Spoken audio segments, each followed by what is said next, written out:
വിശുദ്ധ കുരിശിൻ്റെ അടയാളത്താൽ ഞങ്ങളുടെ ശത്രുക്കളിൽ നിന്ന് ഞങ്ങളെ രക്ഷിക്കണമേ. ഞങ്ങളുടെ തമ്പുരാനെ, പിതാവിൻ്റെയും പുത്രൻ്റെയും പരിശുദ്ധാത്മാവിൻ്റെയും നാമത്തിൽ ആമേൻ.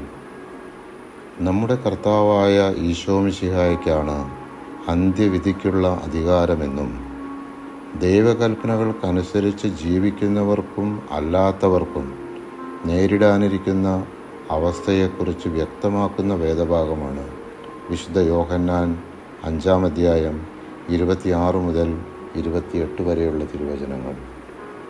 എന്തെന്നാൽ പിതാവിന് തന്നിൽ തന്നെ ജീവനുള്ളതുപോലെ പുത്രനും തന്നിൽ തന്നെ ജീവനുണ്ടാകാൻ അവിടുന്ന് വരം നൽകിയിരിക്കുന്നു. മനുഷ്യപുത്രനായതുകൊണ്ട് വിധിക്കാനുള്ള അധികാരവും അവന് നൽകിയിരിക്കുന്നു. ഇതിൽ നിങ്ങൾ വിസ്മയിക്കേണ്ട. എന്തെന്നാൽ കല്ലറകളിലുള്ളവരെല്ലാം അവൻ്റെ സ്വരം ശ്രവിക്കുന്ന സമയം വരുന്നു.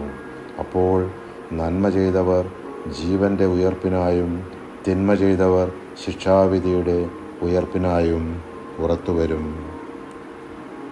നമ്മുടെ പാപാവസ്ഥകളാൽ ഉണ്ടായിക്കൊണ്ടിരിക്കുന്ന ദൈവകോപം ശമിപ്പിക്കുന്നതിന് നമ്മുടെ കർത്താവിൻ്റെ പാടുപീഡകളെക്കുറിച്ച് നമുക്ക് ധ്യാനിക്കാം.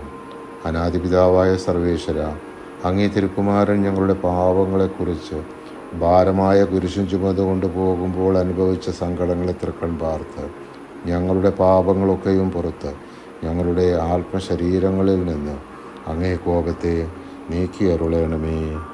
ആമേൻ.